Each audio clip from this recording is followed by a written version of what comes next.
Not simple to say. Most days I don't recognize me, but these shoes and this apron, that place and its patrons have taken more than I gave them. It's not easy to know I'm not anything like I used to be, although it's true I was never attention sweet center. I still remember that girl. She's imperfect, but she tries. She is good, but she lies. She's hard on herself. She is broken and won't ask for help. She is messy, but she's kind. She's lonely most of the time. She is all of this mixed up and baked in a beautiful pie. She is gone, but she used to be mine.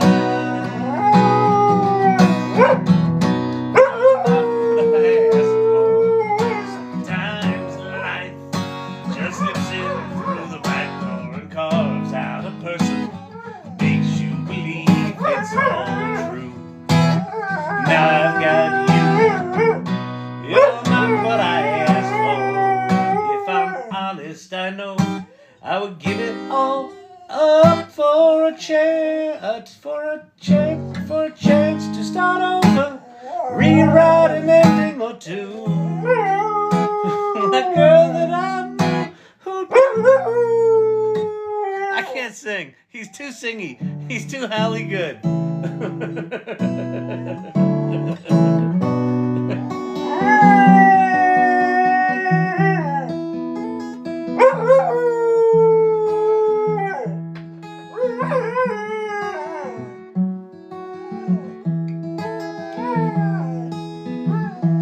Standing between you and a hard place is insane.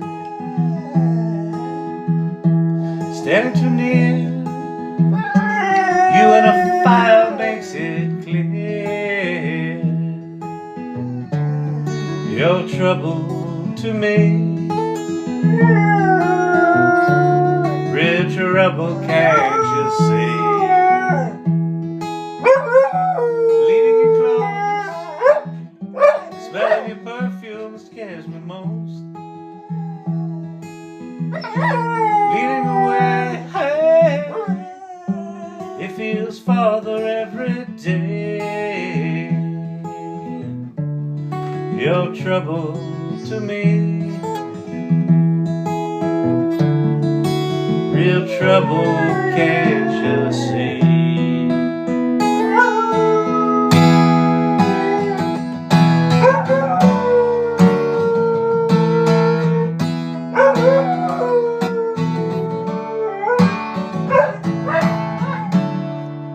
What's this channel about anyway? Listen, I'll tell you what this channel's about.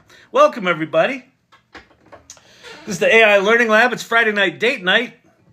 What that means is that we got people from all over the world come here. They preferably blind date. They invite them over for nachos. You know, the date thinks it's going to be like a Netflix and chill situation. They got some nice nachos there. They cooked them up in the air fryer. And then they turn on the TikTok and I show up. And then the date's like, what are we doing? And then the irregular, the one that comes here all the time is like, we're gonna watch the AI Learning Lab. And then the date leaves, and then the person that had the blind date over doesn't really give a shit. They just keep watching. Oh, and what do we talk about? We talk about AI. We learn about it. We philosophize about it. Lately, it's been a lot more philosophizing because AI is getting remarkably powerful.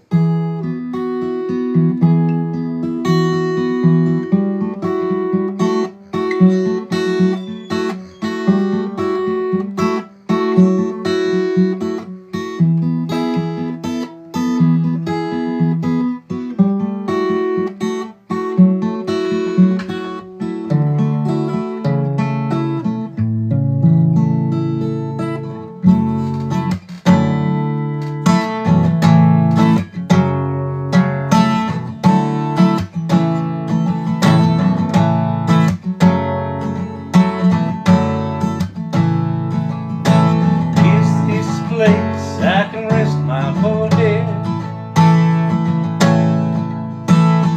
gather my thoughts in sweet silence, and is this place where the feelings are dead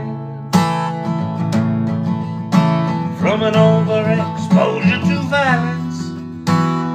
And is this a place I can slowly face, the only one I truly can know? These are tears from a long time ago.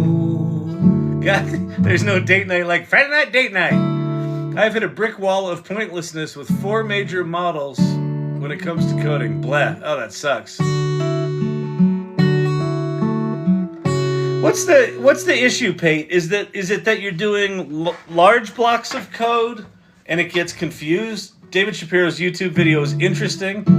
Gotta respect the person who follows his heart, follows their heart.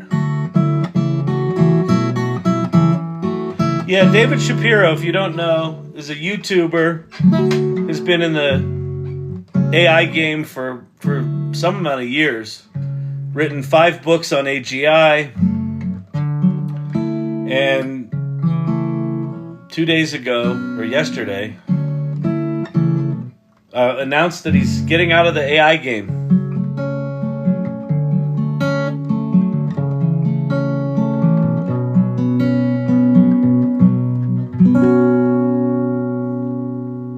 And he said some percentage of it was influenced by an ayahuasca trip. Which, you gotta give him props for copping to that.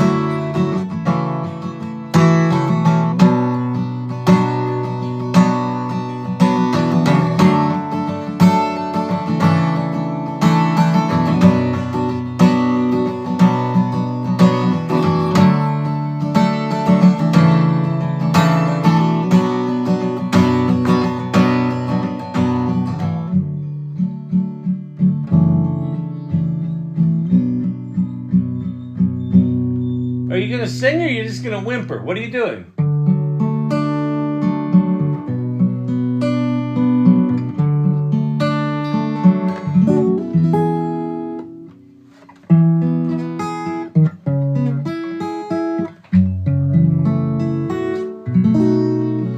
I think that's one more up, isn't it?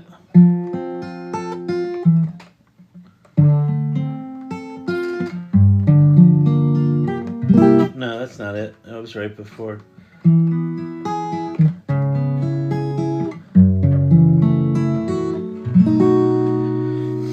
The boys were singing shing-a-ling the summer that we met. You were 10 and 17. How could I forget? All the stars from near and far were watching from above, watching 2 teenagers fall in love. The way we danced was not a dance, but more a long embrace.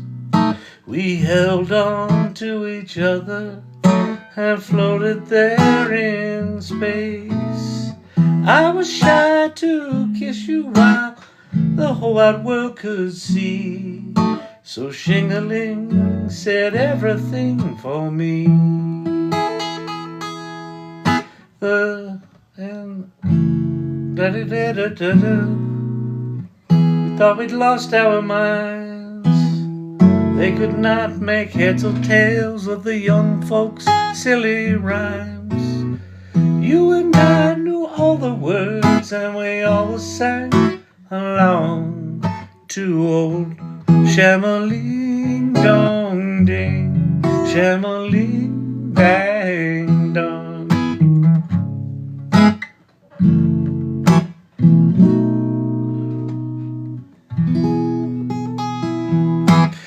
All right, good people of the TikTok, welcome, welcome, welcome.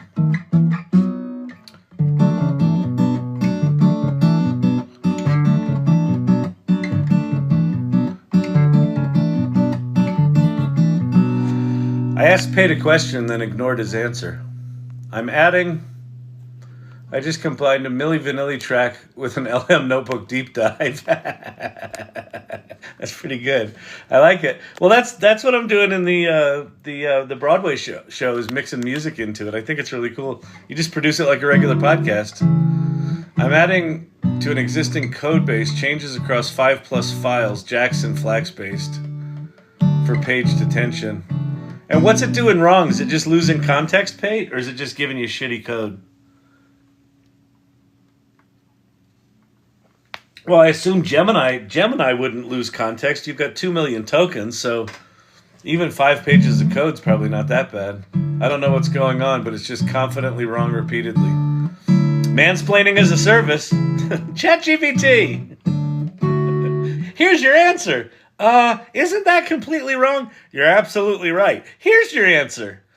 You gave me the same thing. Oh, my apologies. You're absolutely right. Here's your answer. That's also wrong. Look at me. I'm such a card.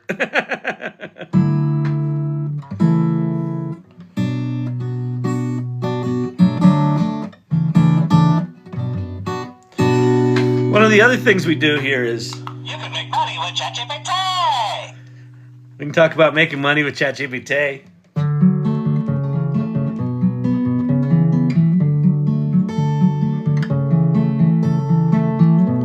Brandon had a good idea last night. There's an interview with Sam Altman talking about writing and other stuff. So we can watch that together. And I'll do color commentary on it. Or I think if Sam says something where I think he's got his head up his ass or whatever. We could do that. I have a headache, people. My head hurts. And I'm whiny.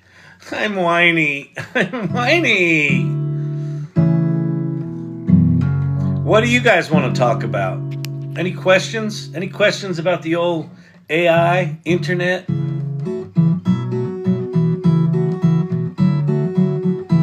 No bueno about my headache. I know.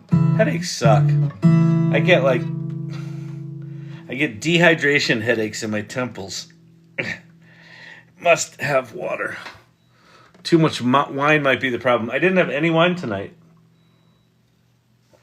Wine will sometimes do it to me. The sulfates, they'll get you.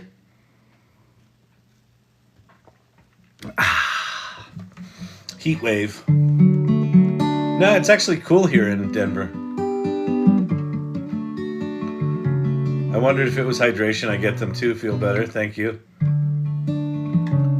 Why else did Shapiro quit? Oh, sorry about that. Yeah, quick flick Paul. So basically, he said he wants to get back to nature, this, that, and the other. What it's really about is he was on a mission to, steer AGI in a certain direction. And what he's basically come to is we're kind of done. like AGI is effectively here. He talked about some of the safety and alignment stuff. He doesn't quite agree with what's happening, but it's like, he said it's not horrible. There's things he likes, there's things he doesn't like.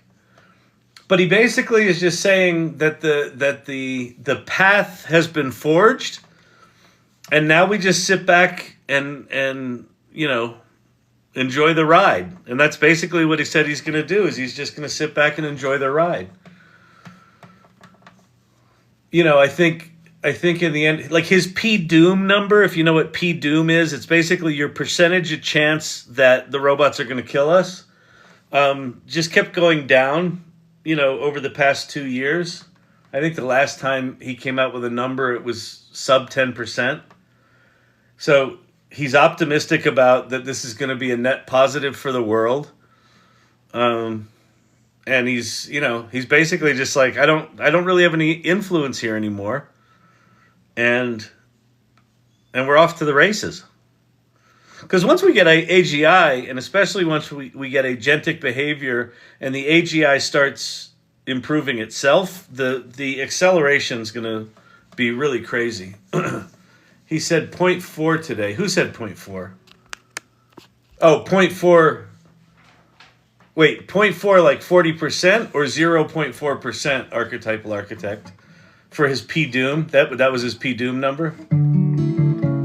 I thought it was significantly below 10%, but I didn't know it was as low as that, unless that's 40%.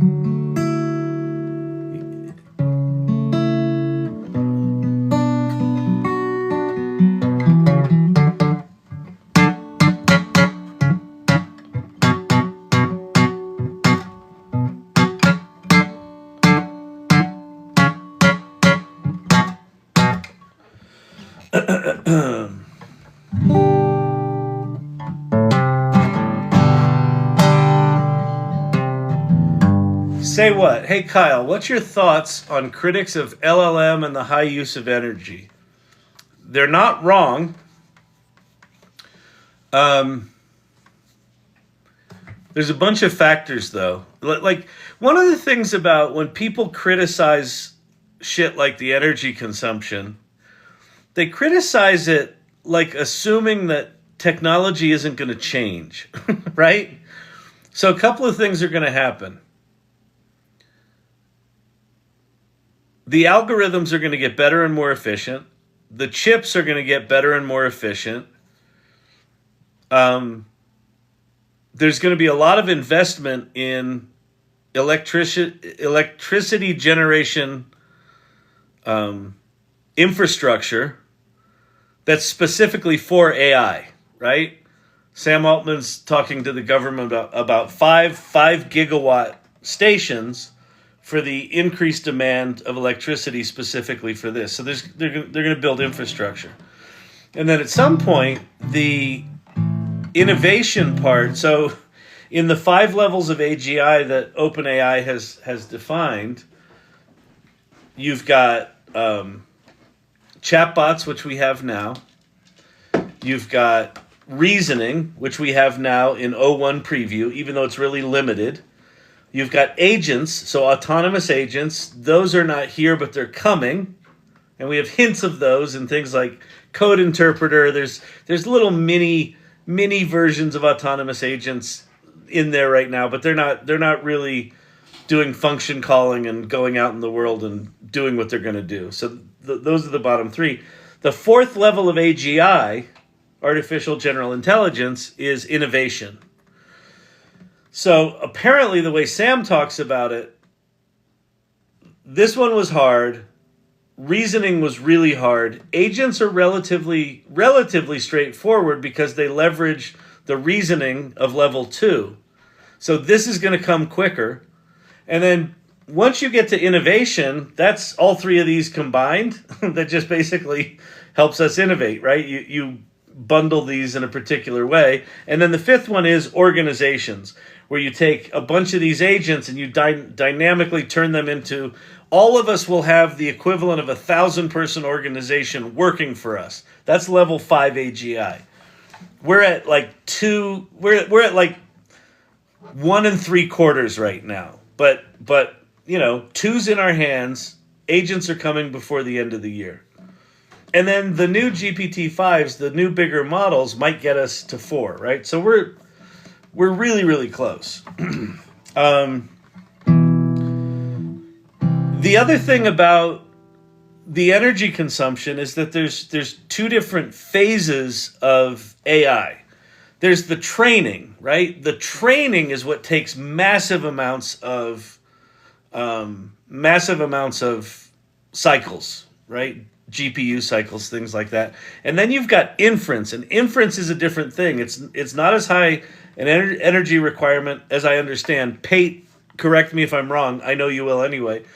But there are also specialized chips just for inference, like the TPUs that Google's got are really good for inference. The new Grok chip is specifically for large language model inference. So I think you're going to start to have a lot of the inference. So inference is when we're actually using ChatGPT as opposed to training it. So the using of ChatGPT or all of these models is going to get much more efficient. The other thing that's going to happen is that the models are going to get more and more efficient and smaller. They're going to get quantized and squished smaller and smaller as the capacity of phones and computers goes up. So a lot of the AI inference is going to happen locally on device. And that doesn't take, dramatically more compute power because you're running everything locally. So I think right now, the energy thing is absolutely fucking bonkers, right? I think 5 years from now, we'll probably have new energy technologies. We'll probably have new battery technologies, largely thanks to the DeepMind materials dump that they came up with 240,000 novel, stable crystals about 9 months ago. They just dumped it on the material science world. The material science world in total, in the history of mankind, had 66,000 or 64,000 materials, stable crystals for things like, lithium batteries and, chips and whatever the fuck we use materials for, right? 60,000. And then DeepMind said, oh, yeah, we came up with 2.2 million, and of those, 380,000 are stable. So you just have this massive amount of new materials that science can now go test and see if the properties do what they say they're going to do. So we're going to see a lot of advancements in that front. So nuclear-powered AI is scary. I don't know that it's that scary.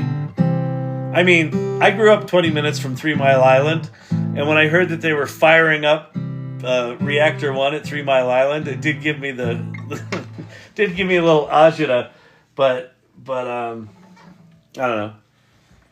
It's it's better than dumping all sorts of carbon in the atmosphere and just building a bunch of shitty plants like that. And then we got to get to fusion. We got to get to big scale solar and shit like that can thermodynamic power, shit like that. So I don't know. AI is going to help us with all this, so I'm not too worried about it. AI is too economically and politically valuable. Like the United States cannot get behind on AI because Russia's not stopping, China's not stopping, the rest of the world's not stopping. We've got to go, right? And that's what Altman. That's why he's spending a lot of time with the government lately, saying, "Come on, kids, get your shit together." I just drove by 3 Mile Island the other day. Oh, wow. Yeah, it's wild, isn't it? You see it on the news when you drive by it. You're like, oh, there it is. I remember fishing for smallmouth bass right below it one year. That was kind of cool.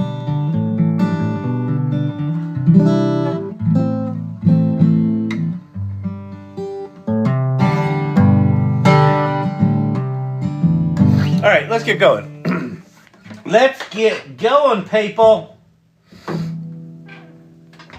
All right, Friday night date night. What do we want to do?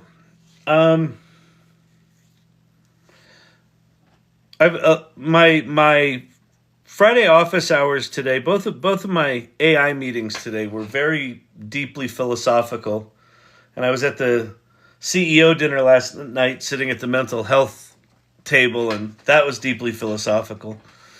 Trying to think of some of the insights that came up. One of the insights that came up today.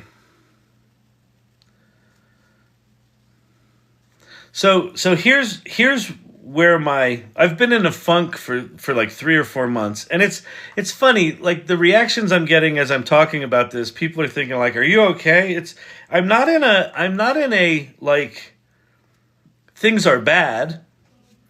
I'm in a I don't know how to think about AI. I don't know how to feel about AI. I don't know how to talk about AI. I don't understand my relationship to AI. Like, there's just a whole bunch of unknown right now for me, and it's just got me. I'm a person that is very quick to synthesize things. It's not a comfortable place for me not to be able to figure something out. Like, I feel like that's one of the things my ADHD has given me is instant processing power, right? Instant synthesis. Give me 3 data points, I can see the whole picture. I can't with AI. And as the AI has gotten powerful over the past 6 months, gotten more powerful over the past 6 months, it's become clear to me in the past week that I don't know how to prompt it because I'm limited by how I've solved problems for 59 years. Kyle, what do you think about Meera leaving OpenAI? One of the things I heard today, and was so apparently the reason she left, or a rumor of the reason she left, is that she did not want to launch O1 preview. Or maybe they called it preview because she didn't want to launch O1. She said it wasn't ready. And maybe Sam just said, we'll call it preview. And they just launched it. So apparently that's why she left. David Shapiro, when Meera announced that she was leaving, and those 2 other execs, one of the founders and one of the big execs announced they were leaving, David Shapiro was like, the ship is burning and, like everyone's fleeing. A lot of people have left. I'll give you that. But here's my 2 cents on it. Is ChatGPT thrust what was a research organization into becoming a consumer product company. Those are 2 very different companies. Right? A consumer product company has to do things like ship product and like come up with the decent fucking naming strategies. All right, they're failing on that, right? So we can see even in their naming strategy that they've got researchers going, whoa, what would be logical is if we're doing a reset with the model, we'll just go, we were at 4, we'll go back to 0, but rather than 0, let's call it O because we're OpenAI, and then we'll put a 1 because that'll be the new version number. What? Like, that has engineer written all over it, right? It's got it. I'm sure you can track the logic of it. But if you're a consumer trying to figure out what the fuck all these different models at OpenAI are, there's GPT-4, GPT-4o Mini, O1 Mini, O1 Preview, and GPT-4o, and now GPT-4o with Canvas. What? That's a failure of an organization that doesn't have a strong marketing vision, doesn't have a strong consumer consumer depth of talent. And so for me, all of these people leaving are the purging of the organization from what it was to what it's going to be. Now, does that mean they won't do research? No, they'll still keep doing research. But the primary driver of that company, the primary visibility of that company, the primary piece that they're going to raise money on is this front-facing piece. And that they've got to shore up, and it's a very different company to run. And apparently they're about to spin ChatGPT, OpenAI, out of the nonprofit, weird-ass, the nonprofit is managing the for-profit company, and it's a capped for-profit. All that bullshit That's why Sam Altman got fired. Apparently they're getting rid of all that. They're just going, fuck it, we're a for-profit company. So for me, the battles of ego are around, is this a research company, or are we primarily a research company, or are we primarily a consumer software company?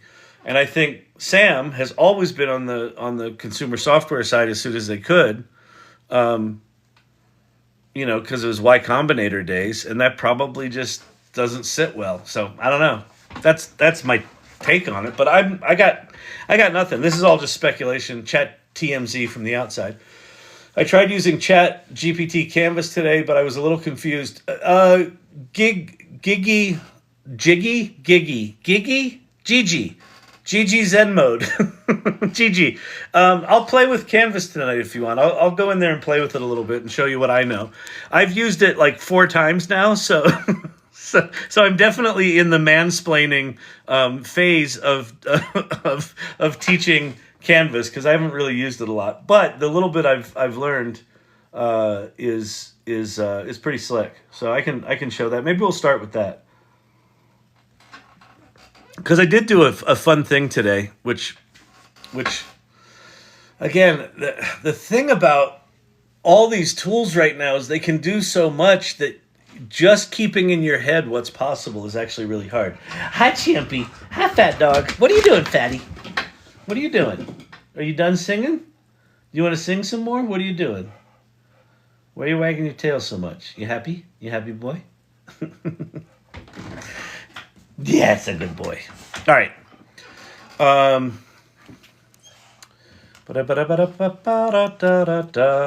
List 10 things.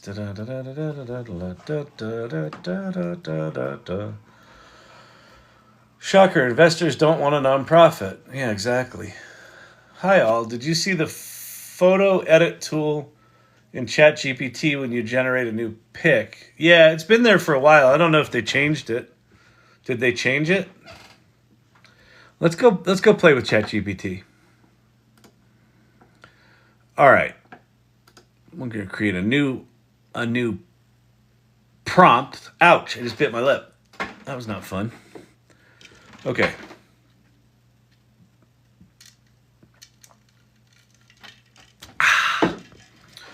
Trying to think where to begin. It's funny. I haven't really explained a lot about ChatGPT for the better part of a year because it's been out long enough and it's been stable long enough that I haven't really had to. I like David's take that we've already reached AGIs. It's just early days. Yeah, he basically said, I predicted September, it's going to be like January, right? He's like, all right, so I was off by 3 months, but it's basically here. And his point is, I don't need to be working on AGI if it's here, right? Because everyone's going to look at what OpenAI is doing, and they're going to all be able to iterate, including the open source community. So everyone's going to start, hitting on all cylinders with the AGI stuff very, very quickly. So I would say by summer of 2025, we're going to have multiple autonomous agent, highly reasoning, innovative, kind of crazy ass things.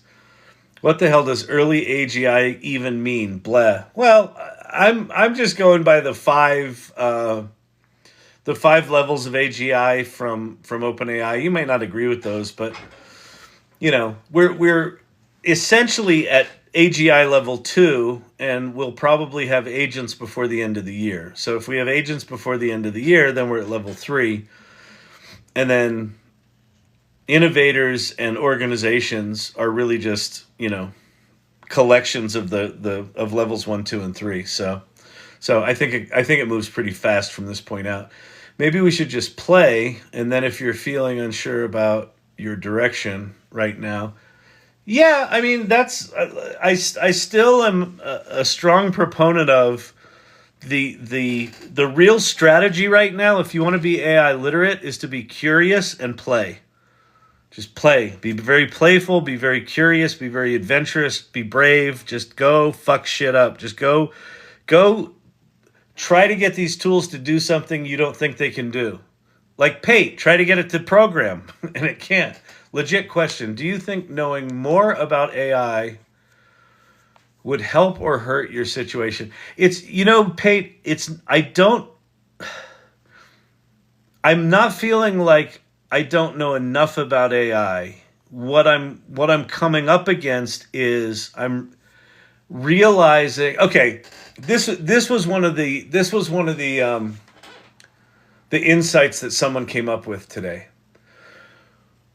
Right now in today's world,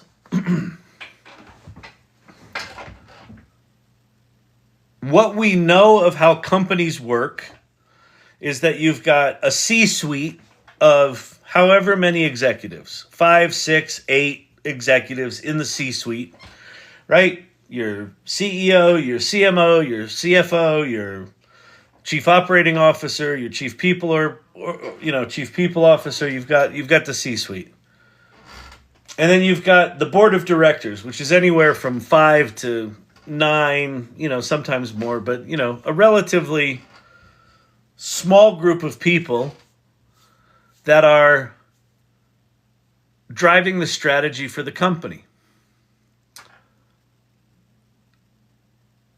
As these tools get more capable, and if you get to that level 5 AGI where you've got AI systems that effectively give every individual the power of a 1,000-person organization, maybe the whole paradigm of how decisions are made in corporations needs to change from, hey, I want, 8 C-suite execs and 5 board members to drive the strategy of this company, to why don't we have the strategy for the company created by, 1,000 different C-suite type roles that are all AI, that all give you 1,000 points of view. And then there are systems that take all that and distill it down, and they come up with the most optimal strategy based on that. Like, we may be moving to a place where how we used to run companies is going to seem really antiquated, right?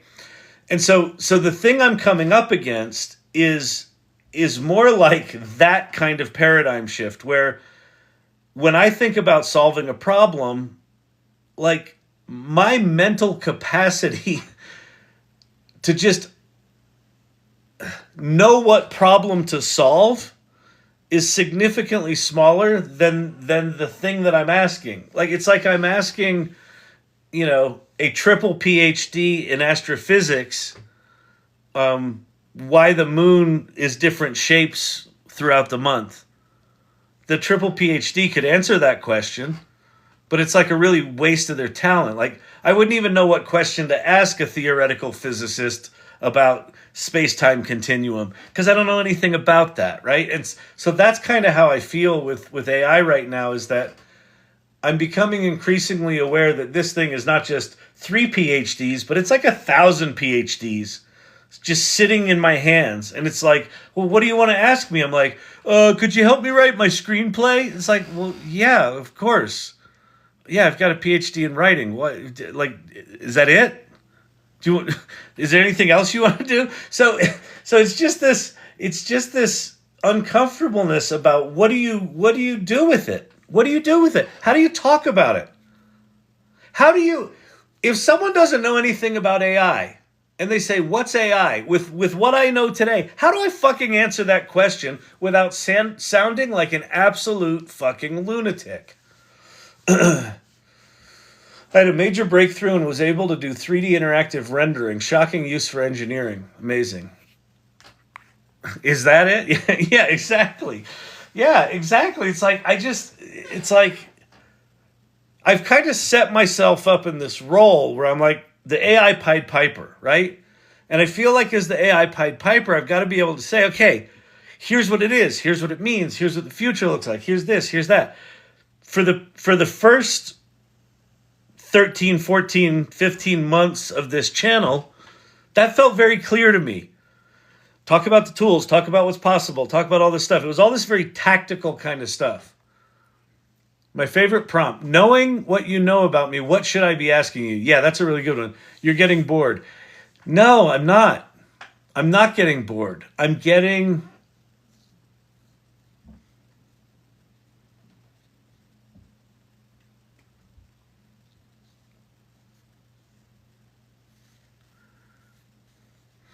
when when you interact with AI, one of the reasons it feels human is that you're actually interacting with the output of humanity that's come before us. Like most of it. Well, at least most of it that ended up on the internet. So you're interacting with all of humanity.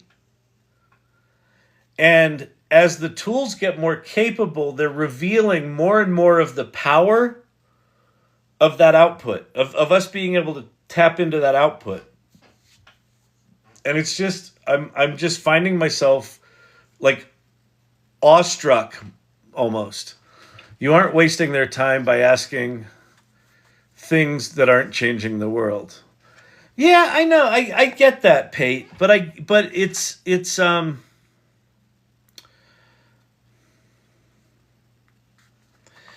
I don't feel like I'm wasting time necessarily. It's just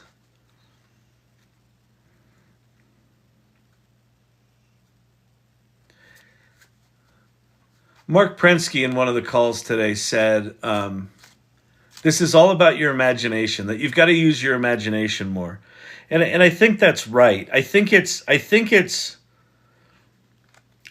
realizing that our job as humans is to be the Imagineers, right? Is to imagine what, not even what could be possible, because I don't think we understand what is possible because these things are so powerful.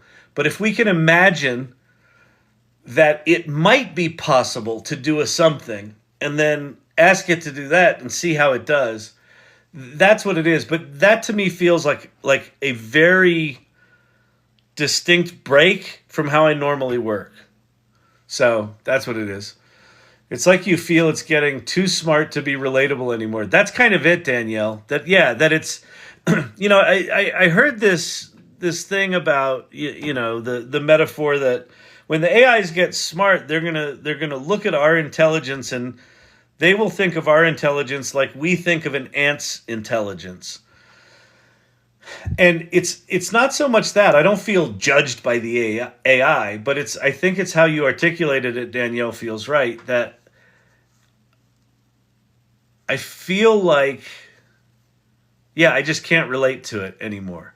It's like, did you ever go to a party when you were in high school? So I went to high school. I didn't grow up with a lot of money. I went to, the outskirts high school in York, Pennsylvania. And I remember one night I got invited to a party at York Suburban, and it was in the middle of like Country Club Alley, right? So it's like all the old money kids.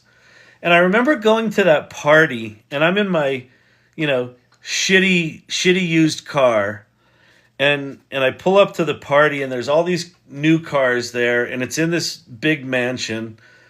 And I walk in, and just everything everyone's talking about just felt foreign to me. It wasn't my people. I didn't understand what they were talking about. I didn't understand what the issues were. And it's kind of like that times 1,000 is kind of it. The more you know, the more you realize you don't know. Yeah, that's exactly right. Yeah. Yeah, that what I'm coming in touch with is how clueless I am, and how clueless we all are. And to be clear, if you're hanging out on this channel on a Friday night date night, you are so much farther ahead than most people on the planet with this AI stuff. Like we are, about as educated. If you're building it, that's a whole different thing. But using ChatGPT and tools like it and Midjourney and Suno and all that sort of stuff, using generative AI, this community is probably some of the more advanced people on the planet doing this sort of shit, right? We're fucking clueless. Like, we're fucking clueless. We don't have any clue what's coming. We don't have any clue how it's going to change things. And that's what it is that I'm coming in touch with. So, It's like being a parent. Eventually you come to terms with irrelevance. It's very much like that archetypal architect. Hey, I never be tired of learning new things. Even Warren Buffett asks questions. No, I know. Listen, I'm excited as fuck. That's whoever said that I was getting bored. I'm not bored. I am frustrated. I can't get my head around this thing, and I think what I'm coming to terms with is I'm never going to get my head around it. I'm never going to fully understand it. Because to fully understand what it makes possible, you kind of have to have the ability to have every human on Earth's worldview in your head, and you can't. Right? Ants are pretty smart. Yep. Well, actually, what's interesting about ants, the ant thing's an interesting analogy, because ants are really smart as a collective intelligence. And a lot of the feedback that I've been getting as I've been talking about this for the past few days is collective intelligence keeps coming up. And that's the name of my new book, Collective Intelligence in the Age of AI. And what we talk about is, groups of people collaborating using AI that is also collective intelligence is kind of this amplifying force. And I think that's it. And I think the AI Learning Lab, what we do on a nightly basis is we kind of brainstorm together, even though I'm the only one yapping just because of the nature of the platform. The collaboration that goes on here is a bigger intelligence than any of us individually. I think it's why people keep coming back, right? That collaboration, that energy, being a part of a thing where, oh shit, someone just solved that thing I was struggling with for the past 2 weeks. Like, you may not even acknowledge them. You might just have an insight of, oh, I know how to solve this other thing now. That's what this is. And so this feels more important than ever. I just, as the person trying to, steer the ship of this community, I'm less and less confident about what to talk about and how to steer it. And I think it's okay. I think it's a natural place to be. I can't even get my boss to upgrade software out of 2018. I'm dying inside. I know. That's another thing is I just, I feel like us and anyone who is in AI right now, as AI is accelerating forward, the distance between the AI literate and the AI clueless and the AI ignorant is expanding really, really quickly, and that makes me very sad. Like, we can't bring everyone along, and it's very frustrating because it's going to start moving really, really fast. All right, like, AI has the brain power of 100,000 PhDs outclassing your granddaddy's 200 horsepower machine. Yeah, exactly. Yeah, exactly. And quite frankly, I mean, that's a similar kind of leap when the steam engine came out. It versus the horse. People couldn't imagine what you could do with a steam engine, and horses are more important. And we think of the world in terms of, okay, we can put 4 horses in front of a plow or 8 horses in front of a plow, and then all of a sudden there's a machine that's got 100 horses in it, but it's the size of 1 horse. Wait, I don't understand what does that mean, right? Nobody knows what that means until they do, right? Until time has passed and people have incorporated engines into the world. And that's kind of where we are right now. So we're at the incomprehensible moment of AI. I am, anyway. And it hasn't even started yet. That's the thing that's fucked up. So, all right, let's see. You are underestimating your abilities. You have more insight than 95% of people. Well, thank you very much. But that's, again, like, I appreciate that. And let's say that I had the insights of 99.99999% of people. And I was the most insightful guy in the world. I feel like we are very close to the point at which those insights are going to pale in comparison to the capacity of these tools. And I think my gut is we're already there. And I think the fact that I'm saying this shit out loud 3 or 4 days before David Shapiro quits AI because AGI has essentially been achieved, and he's like, I'm just going to sit back and watch the ride. That we're absolutely at an inflection point. I just don't know what it means. It's an uncomfortable inflection point. He decided to just go, fuck it, I'm going to go in the woods. Which I totally respect, but it makes me sad because I was a fan of his. I finally got to help build a GPT twin for our CEO. Kavruno, that's awesome. How did you do it? And what was how's the CEO? Are they using it? Are they into it? That's pretty cool. That's super cool. Today I had ChatGPT write its own custom instructions. Very cool. They said, nah, I'm good.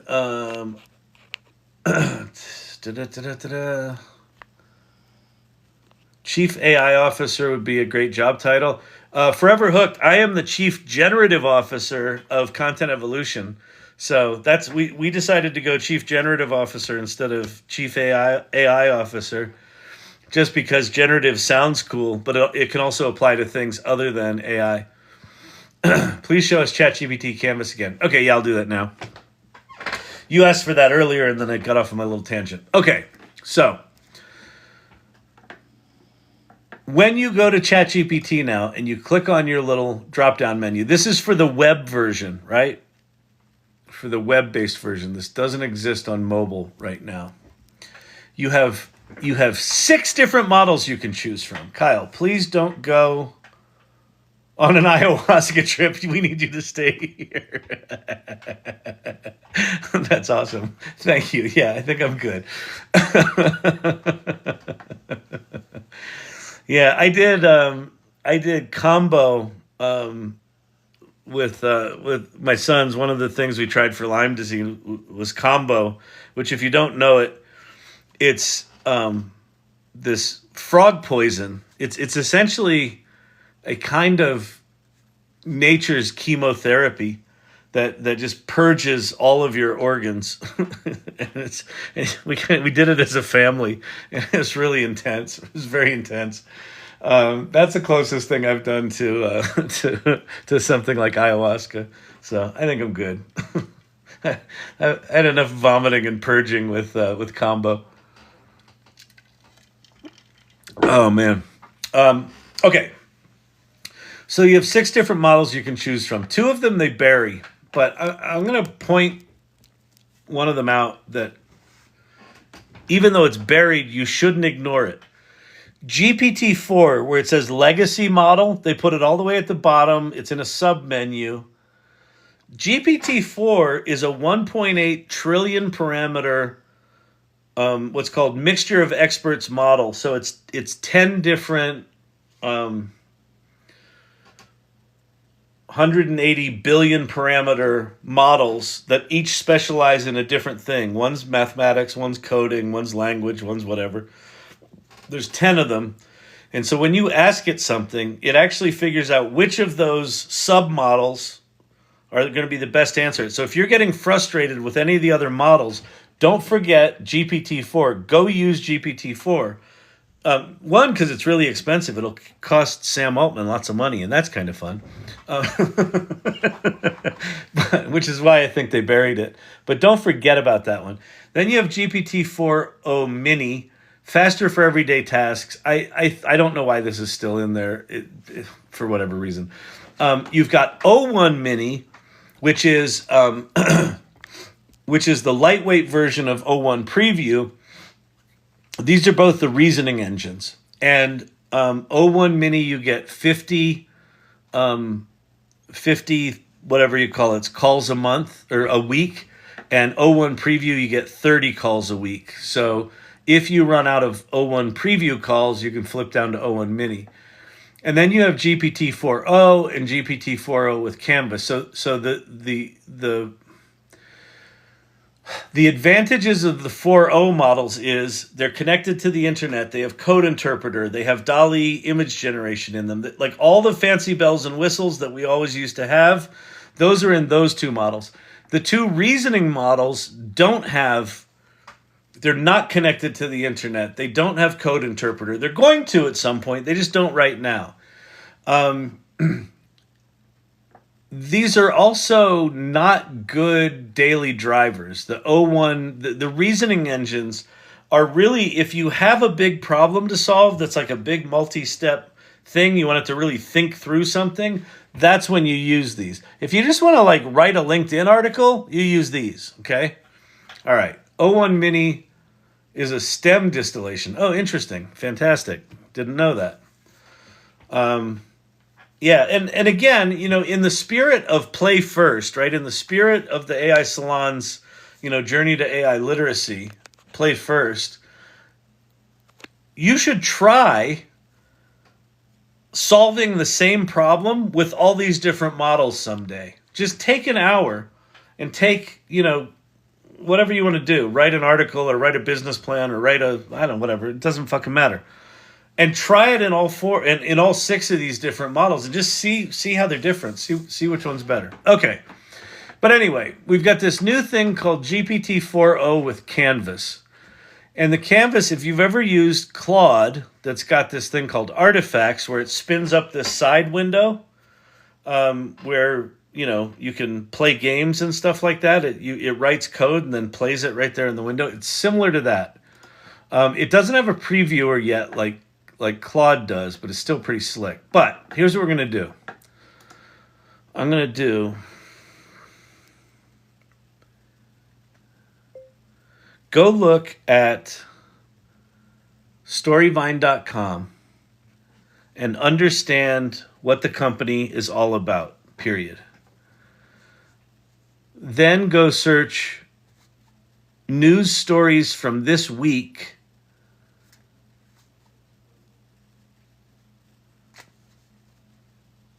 that could be related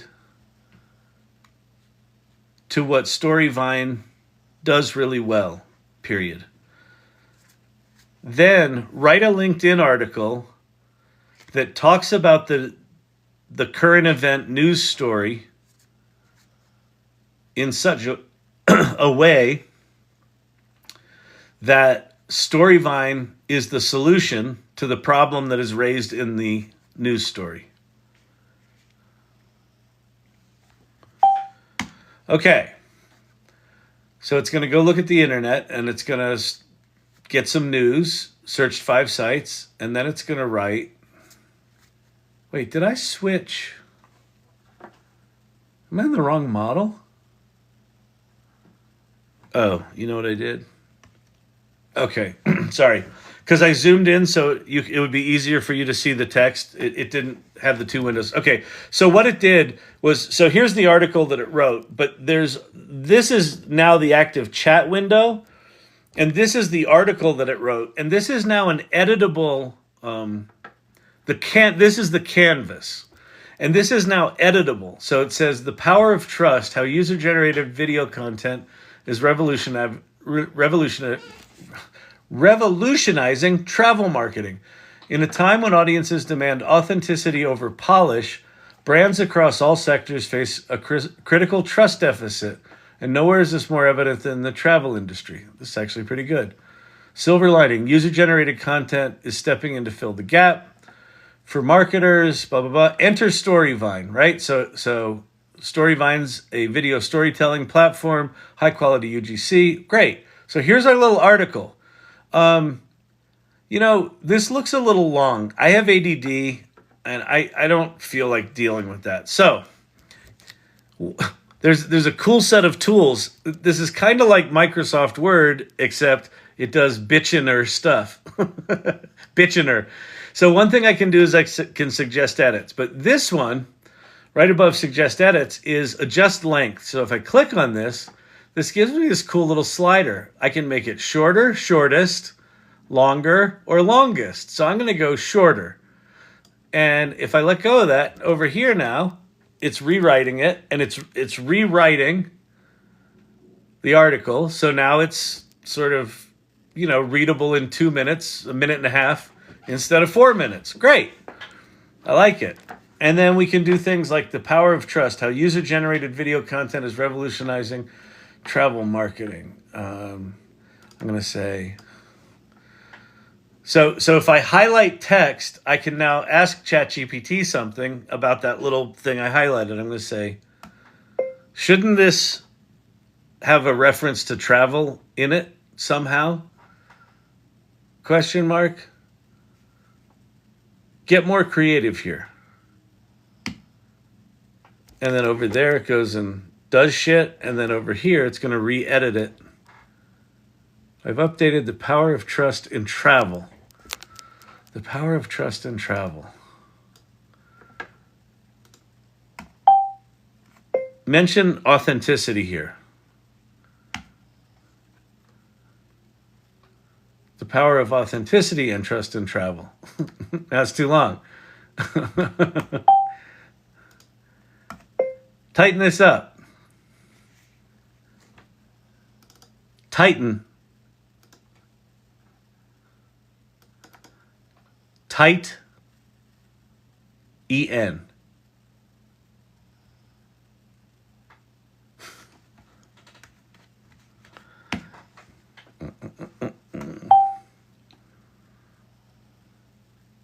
Did it get it right? What did I do? Did I lose everything? I think I lost everything. How do I go back? Tighten this up. Edit message.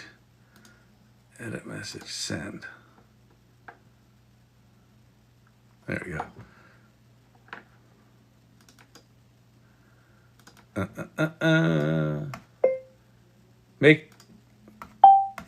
Make this shorter.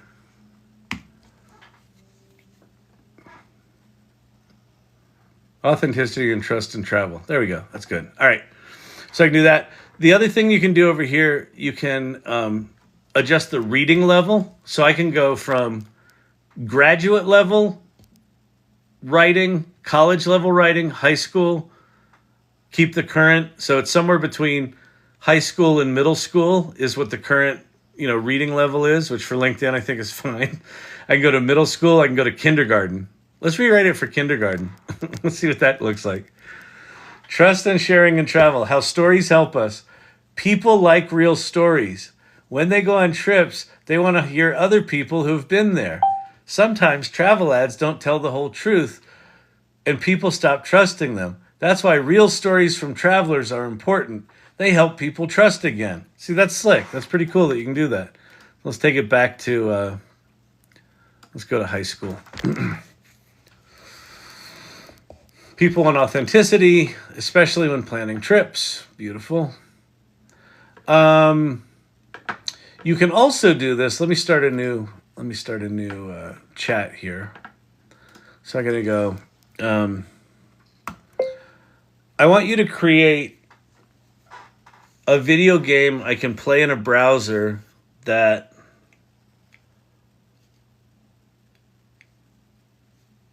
has 3D shapes made of vectors rotating through space. And I fly through the 3D space in my spaceship and shoot them, period. It's like a more immersive game of asteroids. All right. And so it describes it. It should start writing code here in a second. Let's see. Write the code.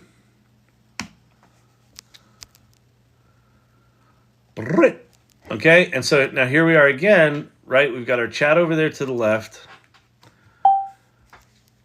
And we've got our code over here to the right. And let's pretend, for example, that I'm clueless about code. I can pretend that really easily. I'm going to go on ahead and say add comments. So that was one of the options I had over here was add comments. So it goes through here. Did it comment anything? I don't see any comments.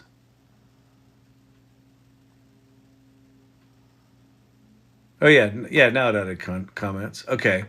So, initialize the scene and start the animation loop. Camera setup with the field of view. Whatever. Okay. What else can I do over here? You can have it do a code review. You can have it port to a different language. So if I click on this, I can port it to JavaScript, TypeScript, Java, Python, C++, or PHP. So I'm going to let's go to JavaScript. Now it's going to rewrite this as JavaScript.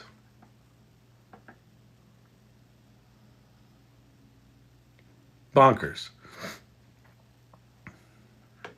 And then you copy and paste that over into your development environments.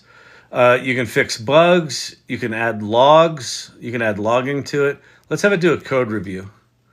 So I click on code review. And it says, failed to comment on vector vortex. Why did it fail to comment? I reviewed the code. I attempted to add comments. Let's port this back to something else. Let's see.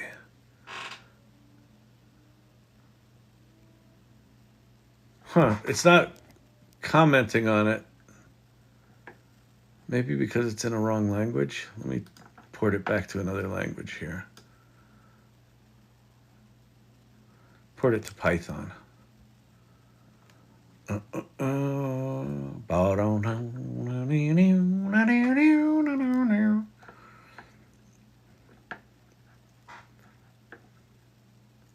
Code review. Added 5 comments. Okay. So if I click on this, okay, yeah, this is cool. So it highlighted areas that said, consider using a variable for bullet speed to make it more flexible. And I'm going to say apply.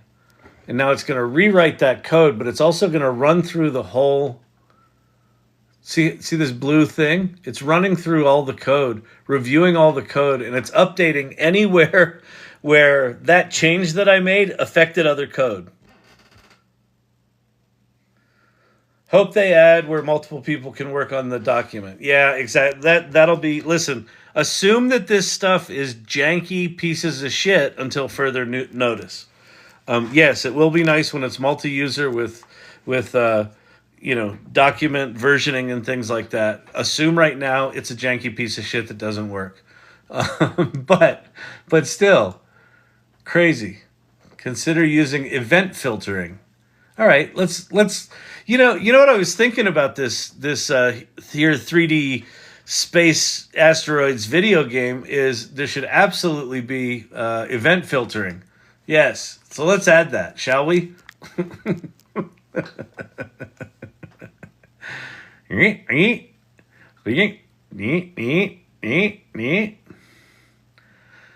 I mean, quite honestly, that interface of it reviewing the code with that blue bar where you're actually watching it review all of its own code is pretty fucking science fiction. See how it's all dim below the line and it's bright above the line? Pretty bonkers. So, hopefully that gives you some little teeny tiny taste of Canvas, what Canvas can do. So here's the deal. Okay. One of my pet peeves of ChatGPT has been it generates too much shit. So if I'm working on an article for LinkedIn, I have it generate the article, and then I read it, and I'm like, oh no, make it more focused on this, make it more focused on that. And then at some point it gets it to 80%, and I'm happy with it. I'm like, great. And then I take that, and I paste it into Google Doc. And then I start editing it, and I'm like, oh, let me have it write a paragraph that's missing here. And then it writes a paragraph, and then I have it do 10 of those paragraphs, and I like some things from paragraph 1 and some from paragraph 4, and I'm copying and pasting bits into my document. And because I'm a digital hoarder, I don't want to delete too much, so I just put 3 versions of every paragraph in there, and before you know it, I have a 17-page document with 672 variations of the same 17 sentences. And then I'm like, now I got work to do. I don't want to deal with this. This is hard. That all goes away. Right? You have an editable window here. You can just highlight 2 sentences and say, make these sentences suck less. And it just fixed the sentences. Make it longer, make it shorter. It's this editable document. All of the chat is happening independent of it. Just amazing. Canva will leapfrog the ability of no-coders to create, build, deploy AI applications with ease. Yeah, I think Canva is aggressively incorporating all this AI stuff. The only question I have with Canva, they've got a really complicated product. I think what Canva needs right now is they need an AI simplification layer where you hide all that shit, right? You just say, here's the website that I want to make a bunch of ads for. And it goes and finds the logos. It goes and finds the colors. It picks the appropriate templates. It says, do you like these? Do you want more? Oh, Canvas, not Canva. Thank you. Wait, what did you say then? Oh, Canvas will. What did you say? Oh, Canvas will leapfrog the ability of no-coders to create and build and deploy AI applications. Yeah. Yeah, I think it's, everyone was talking about Cursor AI. Cursor AI is gone. I mean, it's not gone, but it's like when OpenAI does this right and it's got a preview window in front of it and maybe it automatically incorporates into your Replit account and spins up environments for you, or maybe it'll spin up its own environments that they host. Yeah, it's crazy. It's crazy. Think of all of the ChatGPT wrapper apps that are writing specialty apps, right? Make me a blog post, make me a this, make me a that. This thing's going to make that really unnecessary.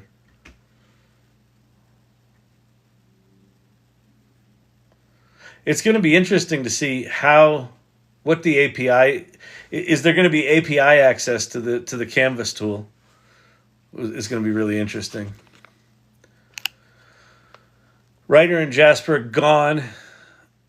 Wait, Writer and Jasper gone if they add a brand component. Yeah, exactly. Can you build websites with Canvas? Yes. Again, right now, it's not fully automated. Right now, it'll write the code for your website, then you got to go figure out where to put it. It'll tell you how to do all that shit, right? It's still ChatGPT, so it can give you all those instructions. But yeah, it can write them. And probably in short order, there'll be a version of this that's really sexy with a web rendering window and a code execution window where you can preview your code and preview your websites. Couples Mai Tai. Couples Mai Tai in Waikiki. Sorry that I'm tardy. Against the Norm. Against the Norm comes in drunk on date night after having some Mai Tais. I fully support this, by the way. Oh, man. To be consumer friendly, merge with Canvas. I wonder how good it does a whole book. Well, I mean, that's a really interesting. I wonder, can I start? Let me try something here. Let me close that, start a new chat, start with O1 preview. Say, so I'm in O1 preview. I'm going to see if I can switch between O1 preview and 4.0 with Canvas. I doubt I can, but let's try.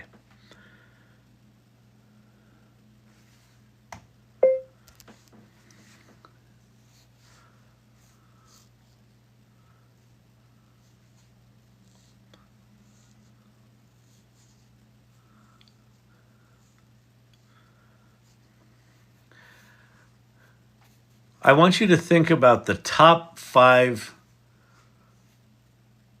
most effective marketing strategy frameworks and the top 5 sales strategy frameworks. And I want you to take the best advantages from all of them and create a hybrid marketing and sales combo strategy framework, period. I then want you to come up with and test 10 different titles for the book that will be memorable and intriguing. And I want you to pick the best one, and then I want you to write a detailed outline of the book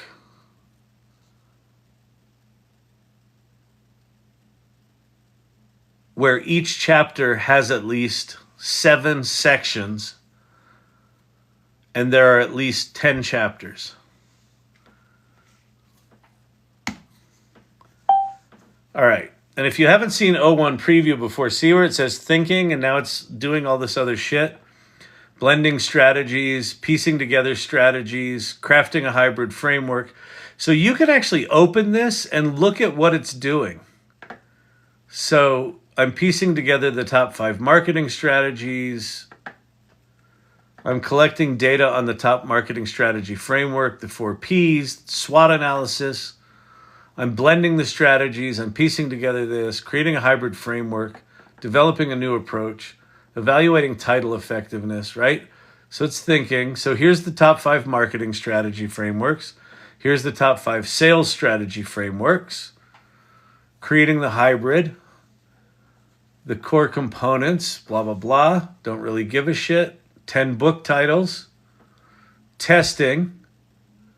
Selected title. Fusion selling. Integrating top frameworks into one powerful strategy. And then here's the detailed outline. Chapter 1 with at least 7 sections. Right? All right. So there's our book. All right. So now, can I flip this over to GPT-4 with Canvas? Yes. So now I'm going to say,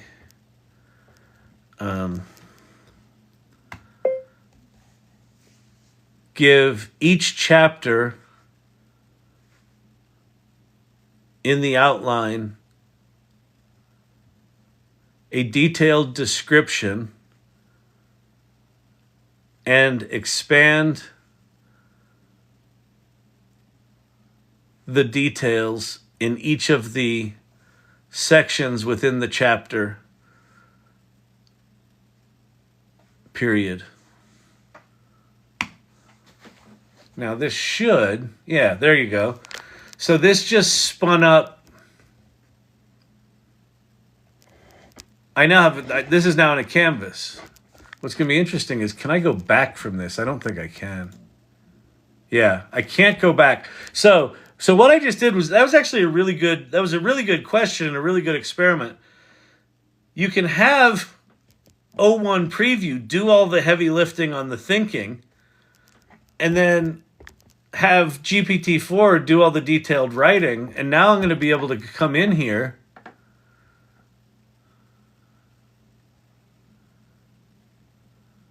This is really good. So I'm just going to say,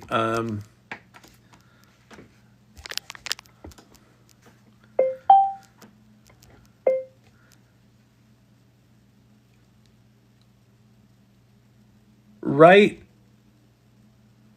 a blurb for the opening of the book and display it before chapter 1.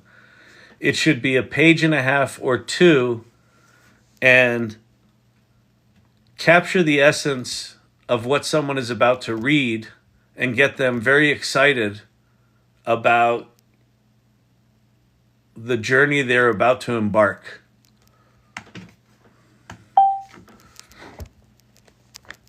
Blurb. Welcome to the next evolution in marketing and sales strategy. Imagine a world where your marketing and sales teams work together seamlessly, where each step of the customer journey is aligned to create an effortless experience that converts leads into loyal advocates. Fusion selling is more than just a new approach. It's revolutionary. So yeah, I think that you could probably do an entire book in this. I don't know what the context window is for Canvas. But it looks like, yeah. Looks like there's a lot of stuff here. So let's go through, let's go say,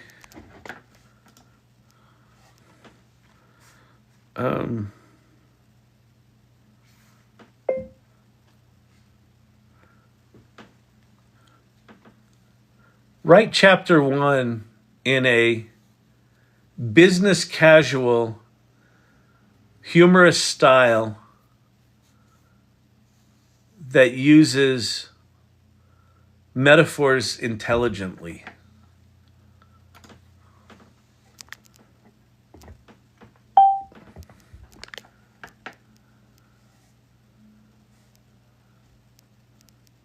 Yeah, so it's, wow, this is cool. This just replaced the outline with an actual book, with an actual chapter. This is fucking bonkers. Welcome to the wild, wacky, and ever so exciting world of fusion selling. Okay, this is good. So let's go make sure that did it write everything? Yeah, there's chapter 2. Okay. So chapter 1's done. Okay. So let's do, oh, now it says editing. That's interesting. I wonder what it's editing.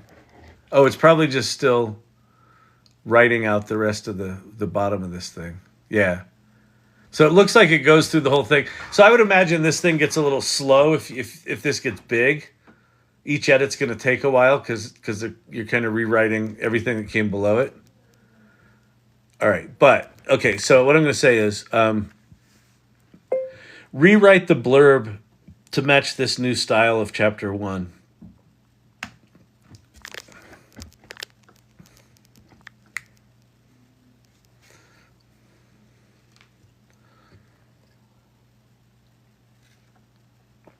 Welcome to Fusion Selling, where marketing and sales finally join forces like two superheroes teaming up for an epic journey. That's good. Okay. Fusion Selling, instead of integrating top frameworks into one powerful strategy, let's just say, oh, it's still editing. I wonder what happens if I stop it.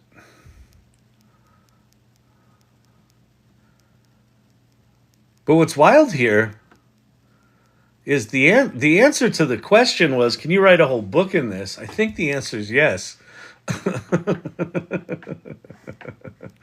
Fusion selling isn't your typical business manual. It's a roadmap, a toolkit. Okay, so let's see. This is boring and makes me want to fall asleep. Period. Let's have the subtitle be something more about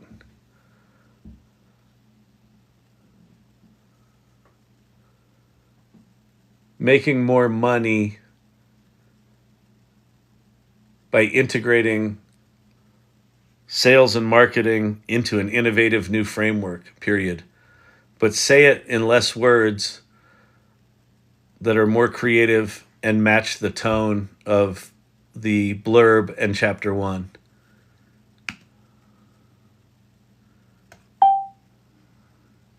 Fusion selling, the ultimate sales and marketing moneymaker. That's good. We could write this book right now. I mean, honest to God, we could put this together, come up with a cover for it, and probably make a fortune. Here's what I want to do. Let's see.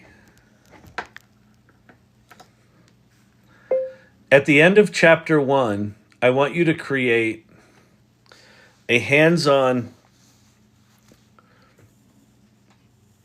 mini workshop that applies the concepts from chapter 1 in a practical way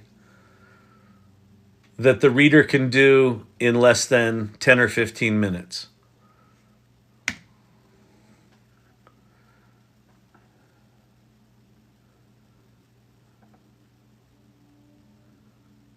Failed to edit.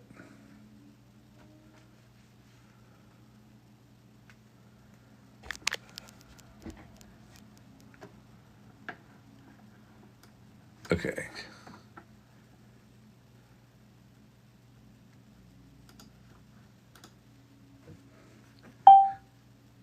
At the end of this chapter, I want you to create a hands-on.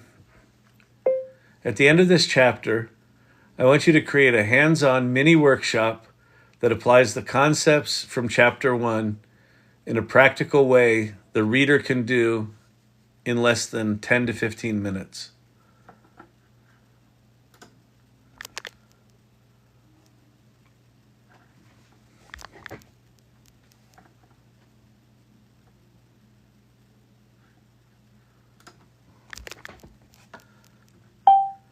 I didn't want you to replace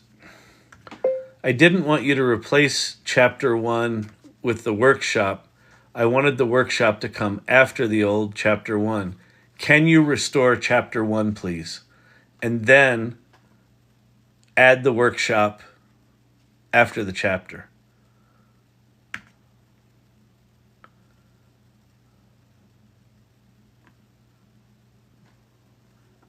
Failed to edit.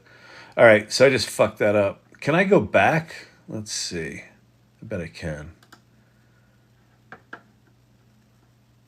Restore previous version. Okay, there's our chapter 1. So let's just go.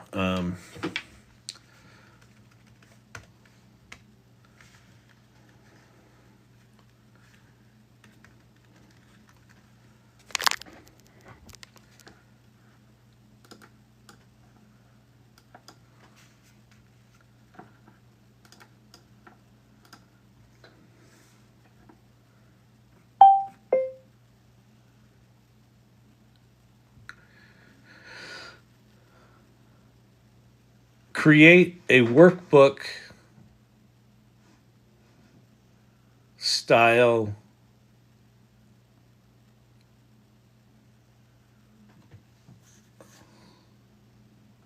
exercise that captures the key concepts of chapter 1 and brings them to life in a practical way that a reader can accomplish in 10 to 15 minutes.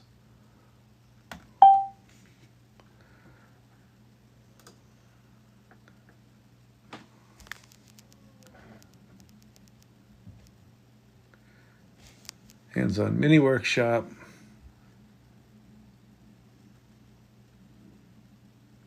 Perfect. So now I'm going to say,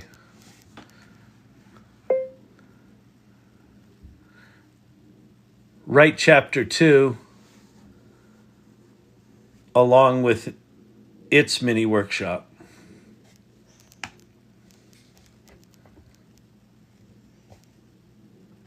There's the blurb. So it's basically just keeping all of chapter 1. This is good. It's fascinating. It's basically reading the book each time. So it's not going to lose context because of how it's doing this. There's our hands-on mini workshop. Now, chapter 2. Welcome back, fearless marketer and sales enthusiast. In this chapter, we're going to dive into the nuts and bolts of the marketing frameworks. The 4 Ps of marketing deep dive. Leveraging the SWOT analysis. Applying Porter's 5 forces. I didn't pay attention to this. This actually didn't create a new hybrid model. This is incorporating all of the different frameworks from different marketing things. This is a shitty book. In fact, I wonder if I can tell it that.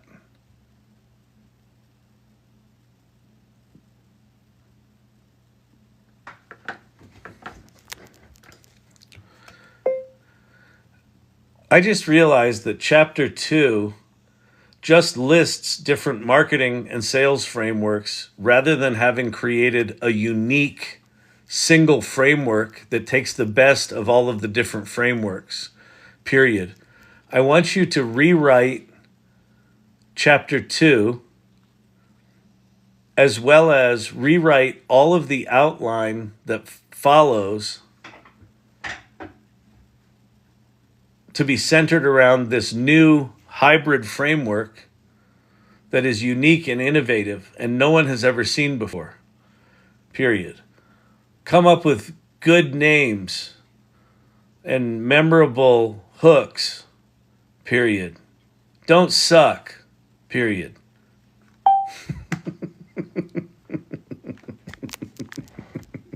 I'm such a douchebag. Oh, man. All right, the need for hybrid approach. All right, let's see what it does with chapter 2. This should be interesting. See if it chokes out. All right, we're getting there. Chapter 2, the Fusion Selling Framework Unleashed.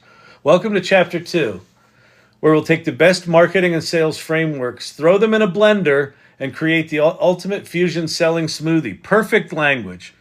This chapter, okay, the genesis of the fusion framework, the 4 pillars of fusion selling, connect, engage, adapt, deliver, right? These frameworks are all identical anyway. It doesn't fucking matter. The fusion flywheel, perfect. We got to get that flywheel going, salespeople. The best of both worlds. From AIDA, take the customer journey stages. Wait, why is this chapter 2?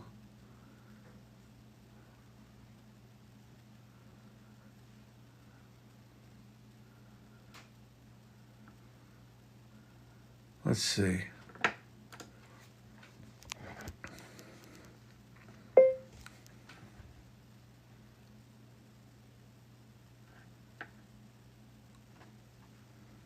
Starting with section 2 in chapter 2,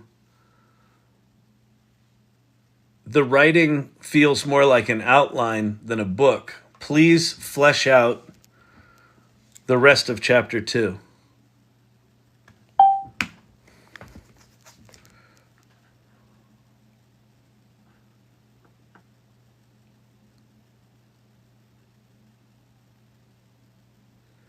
But it didn't, did it?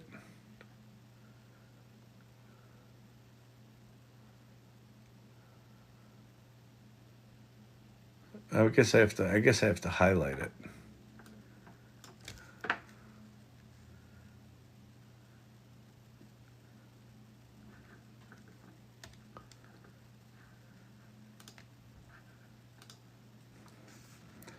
These sections feel like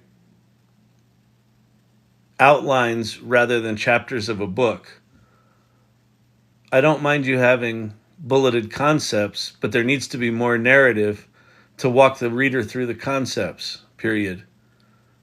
Don't be a ninny.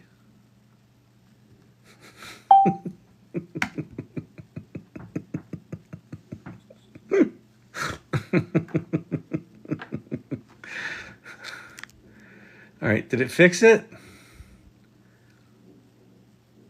No, it didn't. I've rewritten the section. All right, well, that kind of sucked. Do we have... Okay, we got our hands on Mini Workshop. But anyway, yeah. I think you just go... write chapter 3 and its Mini Workshop.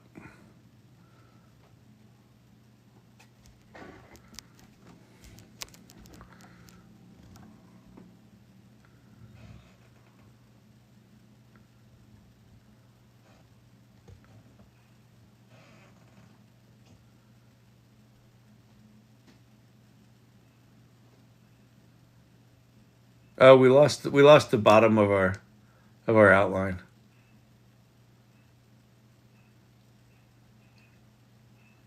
All right. There's some jankiness to it, but yeah, the answer is yes. What was that? That was a 45-minute yes.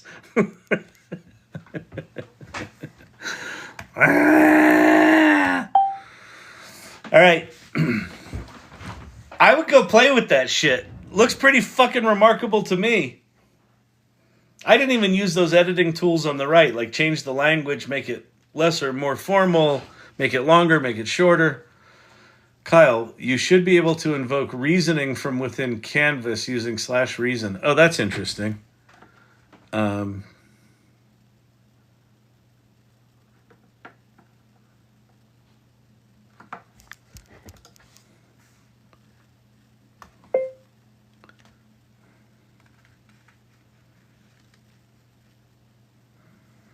It looks like we lost the outline beyond chapter 3, period. Please recover it if possible, or if not, create the following 7 chapters as complete outlines.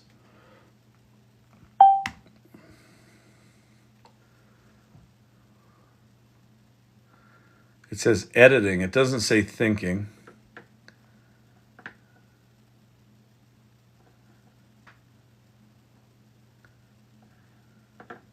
I've recovered and revised the outline for the remaining 7 chapters.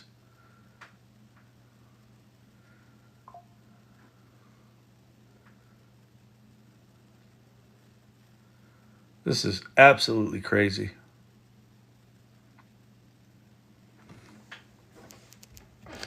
Yeah, oh, I could have showed you that. Sorry. Can you share the initial prompt for this book, please, in irregulars? I do. Maybe. Can I share this whole...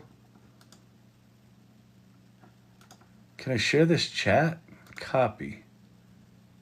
I don't know what I just copied. Close. How do I reopen that?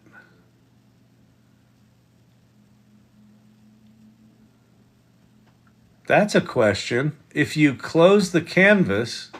Oh, open canvas. Okay, close canvas. Oh, that's cool. You can open and close the canvas. And now I can share this. Create a public link. Create link. Copied link. Okay. So I'm going to give you... I'm going to give you this chat.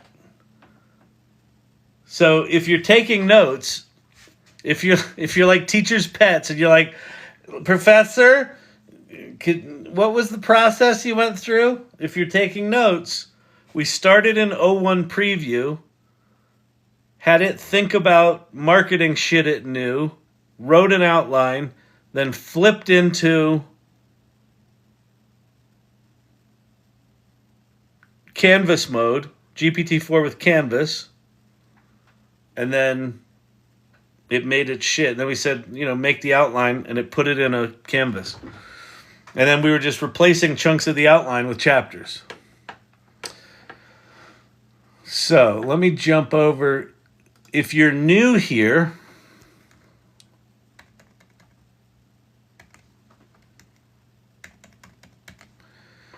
go there. This is the Salon,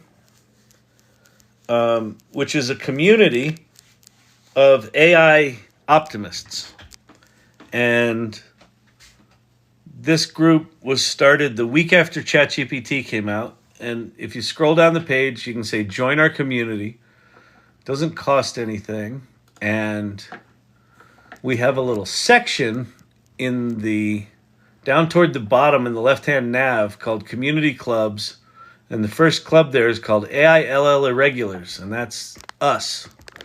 And so I'm going to say, this is the first 3 chapters of the Fusion selling book that I created on the TikTok Live on October 4th, 2024.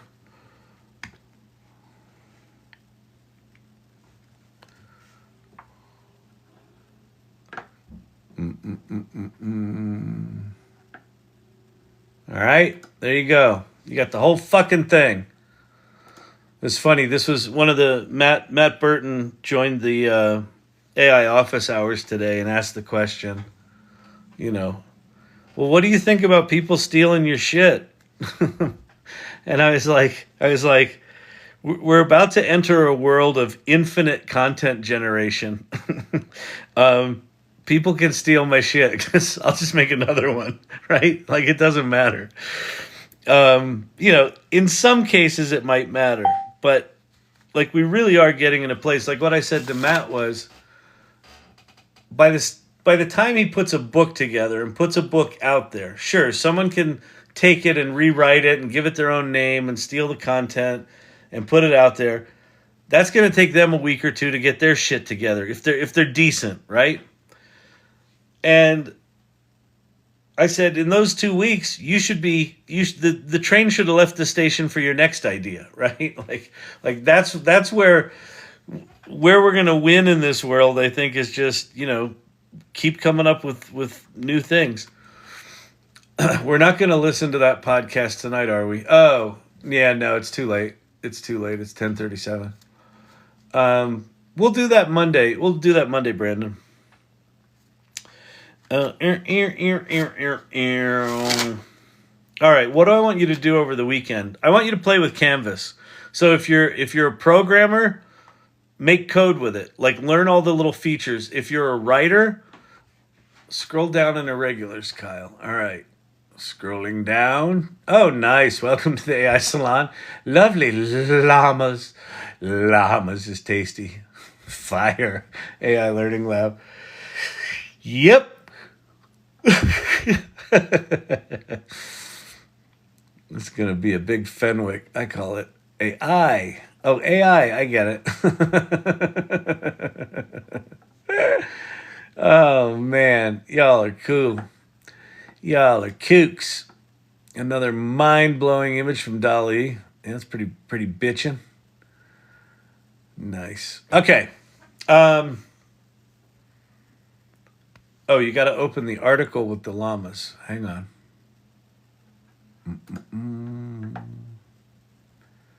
Oh, Flux Pro 1.1. Oh, nice. Look at these things. Danielle, these are flippin' awesome. Wow.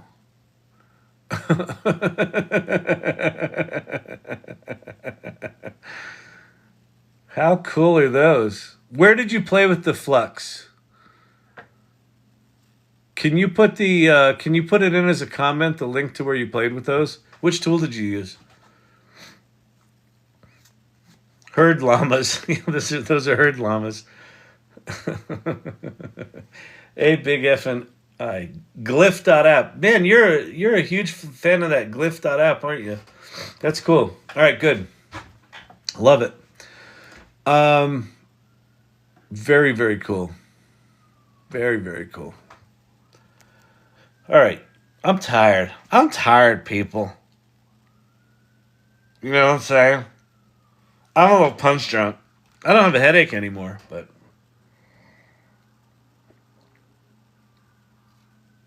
all right. So over the weekend, play with Canvas.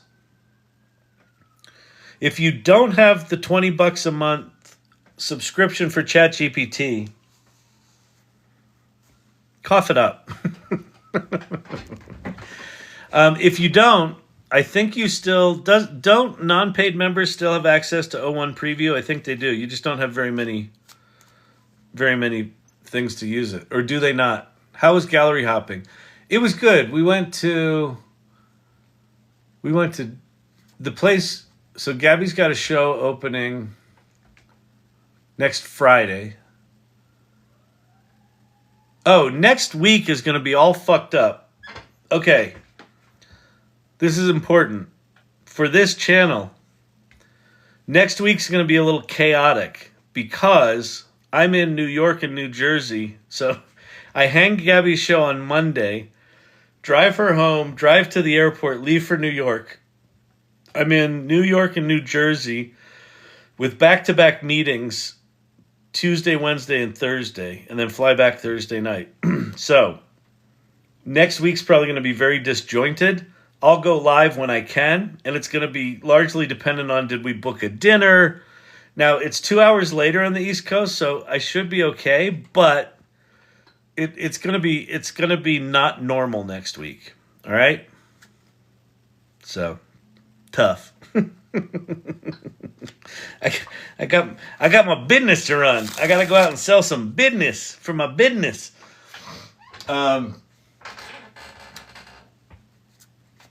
So I will probably be getting into, let me go look actually.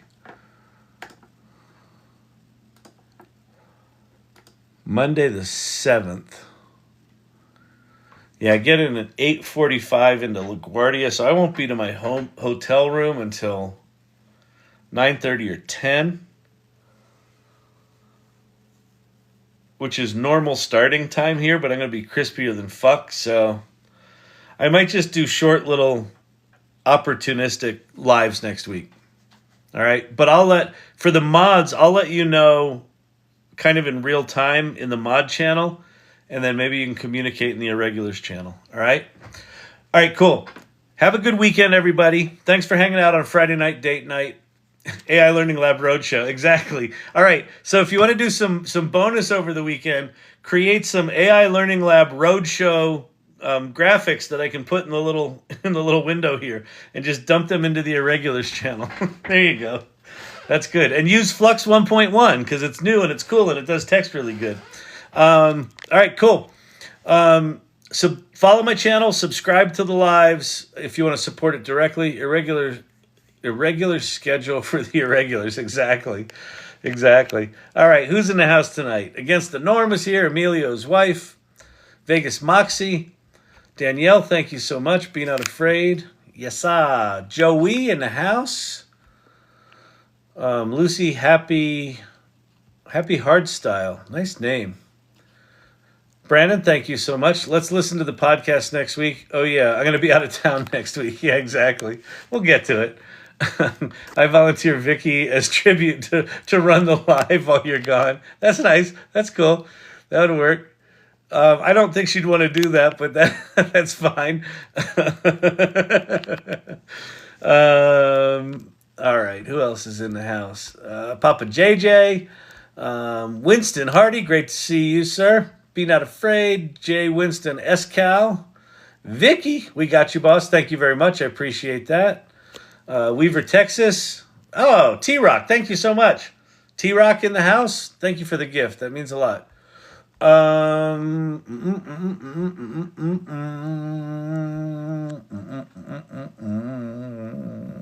Silver Fox, great to see you. Tobias. Digital Amy or Army. I think Digital Army. Yes, that's sass. All right. Yeah, I'm out of here. Have a great weekend, everybody. Dr. J. Source Camp. Peace out. All right, everybody. Hey, Paven. See you later.